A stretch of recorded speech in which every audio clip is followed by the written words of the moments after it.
Hi everyone, I'm Rincey and this is Rincey Reads. Today I'm going to be doing my Friday reading check-in video. So I mentioned at the end of March that I wanted to do these every week because I've been reading so much, and I still plan on kind of doing that, but last week I posted my BookTube Prize video because I had been holding on to those sort of thoughts for basically 2 months, and I needed, or not needed, but I wanted to get that video out there soon after the next round of books was announced. So if you haven't checked that out already, definitely check that out. There were a lot of really good books that I read for the BookTube Prize, and yeah, I highly recommend quite a few of them. So my goal is to do weekly check-ins just because I've been reading so much and I know these videos are going to get real long if I wait every other week even, because now it's been 2 weeks and I have 6 books to talk about, which for me is a lot. Yeah, I'm continuing to read a lot of books because I'm at home when I'm not working. So I'm working from home, but I can't read while I'm working from home. So the first book that I have to talk about really quickly is Friday, the Rabbi Slept Late by Harry Kemelman.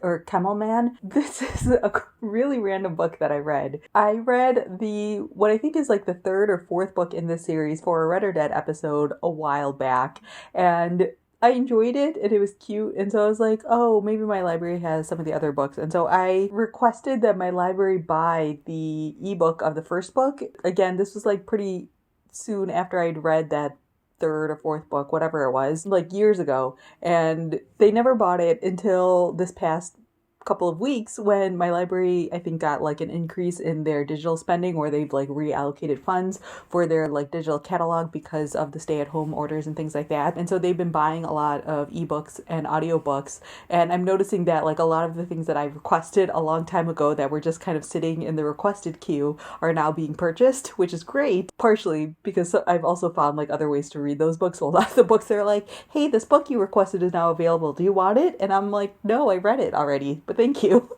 But anyways, this is one that it popped up on my app as hey, this book is now available, do you want to read? And I was yeah, might as well. This is kind of a cozy mystery series following a rabbi who solves mysteries.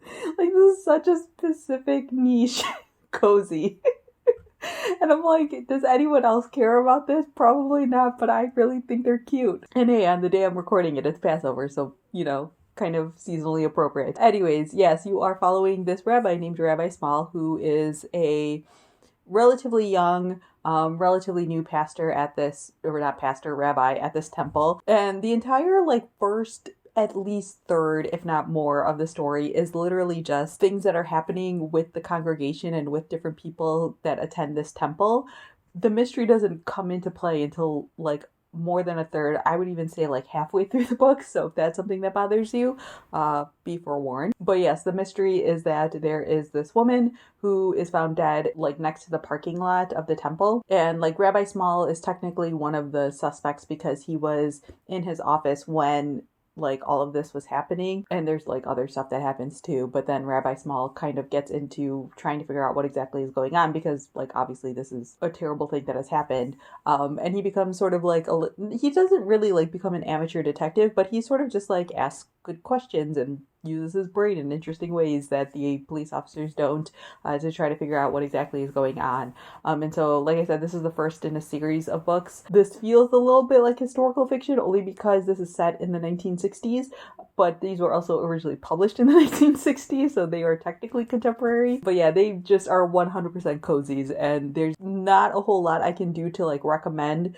cozy books or cozy mysteries to other people unless you are someone who specifically enjoys cozy mysteries. But right now, I feel this is a time when a lot of people might be reaching for books kind of like cozy mysteries. So if you want one that is very different from any other cozy mystery that I've at least read, this is not a bad one to pick up. All right, the next 2 books I read, I'm just talk about very briefly. The first one is In the Shadow of the Banyan by Vatty Ratner. The reason why I'm only talking about this one briefly is because I put up a whole review of this book. I really love this book. I gave it a 4 out of 5 stars. It's really fantastic. This is a book that a lot of people were reading a couple of years ago, and I bought after everyone was talking about it. I think I saw it at a used bookstore, and I picked it up, and it just sat on my TBR shelf for quite some time until now, where I'm trying to work through my physical TBR since I'm at home. And I'm really glad that I did, because like I said, I really enjoyed it. I gave it a 4 out of 5 stars. It'll probably be, it's at least on my favorite shelf. I don't know if it'll make my favorites of the year, but this is a really, really, really beautiful book. It's historical fiction set in Cambodia. Really moving,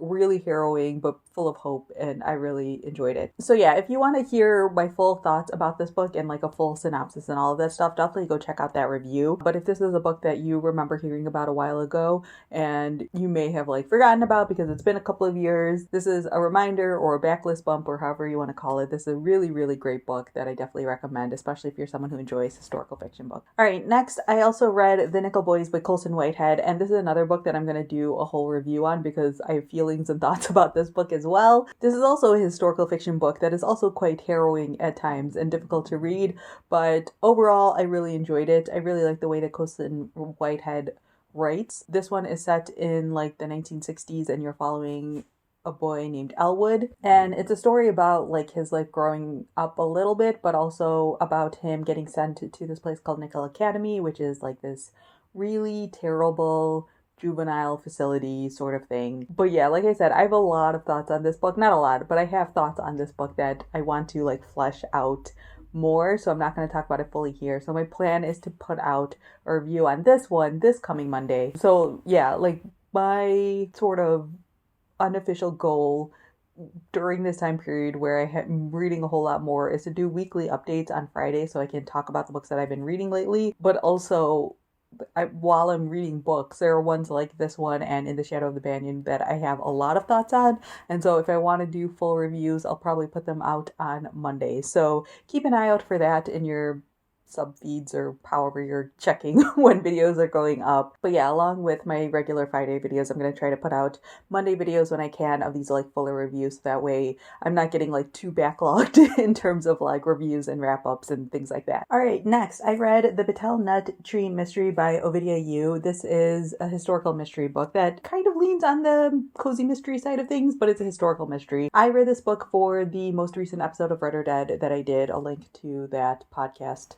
or the podcast in general is always in the description in case you're interested in checking that out. But we decided to do an episode talking about comfort reads, and we could define comfort reads however we want. And so I decided to pick up a historical mystery. I just had happened to get this book from the library before everything shut down and things like that. Like I got it back in February and I hadn't picked it up yet. And I love historical mysteries, and I'm finding that historical mysteries are very much a comfort read for me. So yeah, I picked this one up. This is the second book in, I don't know what the name of this series is. The Crown Colony series is what it's called. So these are all set in 1930 Singapore. The first book is called The Frangipani Tree Mystery, and I really enjoyed that one. This one I liked, but I didn't love it. This one is set in 1937, and like I said, it takes place in Singapore. There's this like high profile wedding that's taking place here between this like rich British person and this like American Southern woman, and this is a couple that's like in the tabloids and all this stuff, so it's getting a lot of press and a lot of attention. The local sort of police force is requested to keep an eye out for security and things like that, and then I think it's like the day before the wedding or something along those lines, the groom is found dead in his hotel room. So the main character in this book is named Sue Lin, and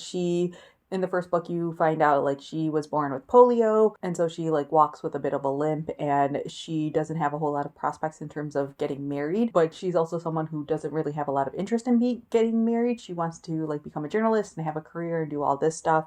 She ends up in the first book getting hired by this man who is a detective. So she like goes along with him on certain cases sometimes to like take notes and do things like that. And so she gets roped into this whole investigation in this case, which has a lot of different layers to it, including the fact that the bride in this scenario has had like multiple people in her past, including like multiple lovers and husbands and things like that die in her past. And so obviously she's a suspect in this crime, and it's like a situation where you're trying to figure out, did she do it, and is she involved in all of these different men dying in her life, or is there something else going on here? So yeah, like I said, I didn't enjoy this book as much as the first book in the series, and I think it's partially because in this one it takes a while for things to really get going, but once it gets going, I really enjoyed it. I feel like it's at the halfway point of this book that like things start to pick up and the plot actually starts to feel like it's moving and going anywhere. The entire first part of the book feels a bit like you're running in circles, or the characters are running in circles, I should say. But there is something that happens at the halfway point of the book that I'm like, oh, now we're finally getting into like figuring out what exactly is going on here. But the mystery just feels a little bit less strong in this book than it did in the first book. But I still really enjoyed these characters. There's like some stuff that happens towards the end that made me really sad that I was not expecting, but still, I really enjoyed this series a lot, and this might be like something I buy as like ebooks or something like that, so I can read more of them while I'm self-quarantining, because it's a really fun series. So if you're looking for like historical mysteries that take place in not Western worlds, I definitely recommend this one. All right, next I have The Girl with the Louding Voice by Abby DeRay, I believe is how you say her name. This is a young adult book that came out earlier this year. I was sent an advance copy by Dutton. In the story, you are following this Nigerian girl named Aduni, who is 14 years old at the beginning of the story. She has dreams of getting an education and becoming a teacher, but her mother has like recently passed away, or relatively recently passed away, and she was like the main breadwinner in the family, and so in order for her father to be able to make ends meet and things like that, he ends up basically selling Aduni off as a young bride to this man who can basically pay a significant sum for her. If you read like the synopsis for this book, it gives like significantly more plot details, but that's all I'm going to say, because I feel like if you read the synopsis of the book, you're basically going to read a significant portion of what happens in this book. But basically, this marriage is the start of a whole lot of events, a whole lot of like really tragic events, I should say, in Aduni's life, as she tries to figure out how to get what she wants out of life. Because she doesn't want to be a young bride. Like I said, she wants to get an education. She wants to become a teacher herself. She loves words and reading and learning and all of this stuff. And being just a bride is not what she is interested in. So this is a book that I have very conflicted feelings about. If you look it up on Goodreads, it has really high ratings, and I feel like the reason why this has high ratings is because it's like an important book, but I don't necessarily know if it's like the best book. Like, this feels like a story I've heard a lot of, like young girls I've seen it a lot in like different African countries and India and Pakistan and stuff like that, who their family wants to like marry them off, but they want to continue on with their education and stuff like that. And I don't necessarily know that this book brings anything new to the table. I think that if you're new to stories like that, this is a really good book. This book is all written in dialect. Aduni is only 14 years old and she doesn't know English perfectly, and so that is reflected in the entire book.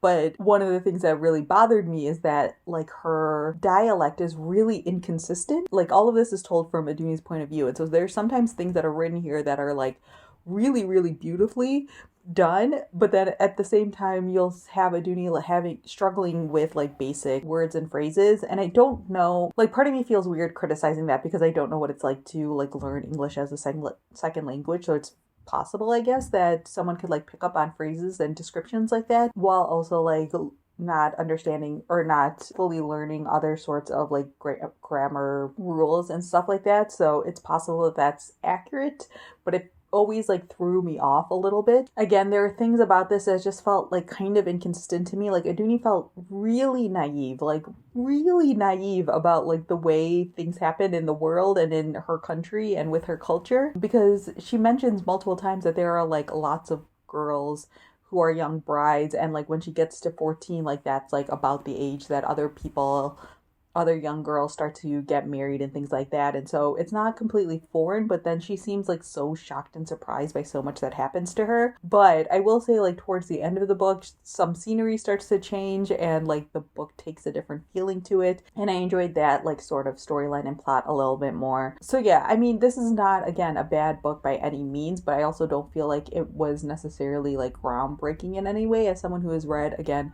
a lot of stories like this before. But like I said before, if you haven't read a lot like this is not bad by any means. So I gave it a 3 out of 5 stars. It, again, has a lot of like 4 and 5 star ratings, because again, I think it's an important story and I think people are rating it because of that, but I don't necessarily think that this did anything new here. All right, and then the final book that I have to talk about is Amity and Prosperity by Eliza Griswold. So this is the book that won the Pulitzer Prize last year for general nonfiction. For people who have been watching my channel for a little while, you know that I always try to pick up those books because I tend to really enjoy those nonfiction books. So in this story, you are mainly following this woman named Stacy who lives in Amity, Pennsylvania, where there is like this big fracking boom. And so there are a number of like farms and families in the area who are getting significant amounts of money from these fracking companies in order to drill oil, natural gas. But then her animals and her family members start to get sick, and she starts to suspect that something else is going on here, that this fracking has to do with their illnesses. And so you're following her journey sort of as she's figuring out what exactly is going on. And then once she figures out what's going on, that the fracking is like most likely behind all of the stuff that's happening to her family and her farm, her trying to take action against the companies and trying to get it to stop and trying to figure out what exactly to do in this scenario. So Eliza Griswold is a journalist, and I believe she covered this story for a number of years. I believe that she's mainly a reporter for The New Yorker. She did like almost a decade's worth of reporting in order to cover this story. And this book does a lot of things beyond this like environmental sort of angle. It also like takes on this angle of this like small town in Pennsylvania, and sort of taking this angle that a lot of stories have taken recently of like political sides and things like that, and how the people in this small town have been basically ignored. It looks at how they've side-eyed a lot of like urban environmentalists, because these are people who are basically telling them what to do even though they have no idea what the lives are like in these towns. How they've become very mistrustful of the federal government, how even when the government or like the EPA or something like that does try to help, their help is usually not very helpful. The story also talks about a couple of other lawsuits that were happening in the area against this one specific company. It's really interesting and slightly infuriating the way all of this happens, and the way that you can kind of expect with these gas companies basically saying that they're not at fault at all when clearly there is fault, and seeing sort of the ways that they like manipulate data or report and don't report certain things and all of this stuff, and trying to like just pay their way to do what they want. But again, also I'm someone who very much benefits from the fracking that happens there, because I don't have to live anywhere near any of that, and I get the benefits of like cheaper gas prices, as in natural gas prices and stuff like that. So I feel like this book does a really good job of like not taking an overly like slanted angle in any one direction, and maybe that might infuriate some people, but I feel like she does a good job of like attacking this problem from all different areas and showing how like basically all of it is not great, and there's no real good solutions here, and how a lot of different like people and government officials and companies and stuff like that have made a lot of different choices, and it's almost kind of understandable like why people would make the choices that they do because of the situations that they're in and stuff like that. I rated it 4 stars on Goodreads, but it's really like a 3.5 star for me. I felt like because there are multiple cases in here, I never really felt connected to any of the people in here. If anything, like what I really enjoyed in here was one, the court trials and sort of how all of that played out, because I found the way that the company defended itself to be completely fascinating, and the way that the lawyers, and there was like one married couple who took on all of these cases for these families, and the way that they were working so hard to try to get as much evidence as possible to prove how this company was knowingly harming these other families and stuff like that. And it also sort of shows like how these cases ended up impacting other states and stuff like that, and the choices that they made with fracking. So I found all of that really, really fascinating. And I think like sort of the angles that it took talking about fracking and natural gas sort of resources and the way that all of that is handled here in the United States, really, really fascinating. The stuff that bogged me down quite a bit was a lot of the stuff related to Stacy kind of like running in circles trying to find things. Some of it is like completely understandable, but some of it is like written in a way of like, man, Stacy can't seem to figure out what exactly is going on. And like reading the book, you're like, yeah, but everyone who's reading this book knows what's going on. It's the fracking that's hurting her family. And it felt like you ran in that circle sort of over and over again a lot. This is not a very long book though, and I listened to it mostly on audio, so that also may be the reason why that didn't really mesh with me super well. But I think that if you are someone who has any sort of interest in environmental things, this is definitely a book that should be on your radar. But if you're also the type of person who likes to read books that are set in like Appalachia, small towns, these sort of like towns that have been really run down because they were like big mining towns and things like that. And then once industries change and stuff like that, the entire towns have changed. Those sort of stories, this is definitely one that should be on your list. So yeah, Amity and Prosperity, I definitely understand why it won the Pulitzer Prize, but it's not necessarily like my favorite Pulitzer Prize winner that I've read over the past couple of years. So that is everything I have to talk about this week. Like I said, on Monday, I will most likely have a review of the Nickel Boys up on my channel. So keep an eye out for that. And then next Friday, I'm like debating because I think what I'm going to do is, again, another weekly wrap up, but I'm currently in the middle of a book that I'm pretty sure I'm going to want to do a full review of as well, but I'll probably just wait till the next Monday to do that one. So yes, I hope everyone is doing okay. I hope that you're staying healthy and safe and sane, and that books are bringing you some sort of comfort. So let me know down in the comments below what you've been reading lately. If you've read any of these books, feel free to talk to me about that down in the comments below, or if you have any questions about anything that I mentioned here in this video, again, comment down below. So yeah, that's all I have for now, and thanks for watching.